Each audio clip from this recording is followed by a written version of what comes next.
Zaraitzun hots bat aditu dugu, ilunean mezulari,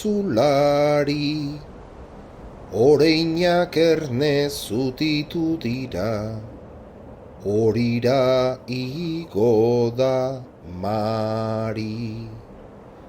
Ilargitara zabaldu dira, eguzki lore ugari, ehunka uso eta arrano, irten dira hegalari.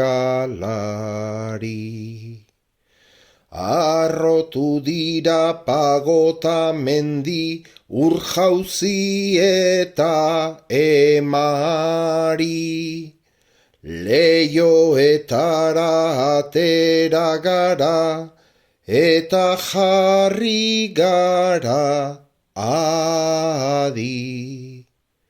Isolamendu oro gaindituz, eskutan lautxantxa gari, elkorretatik ari da gartxot, esperantzari kantari.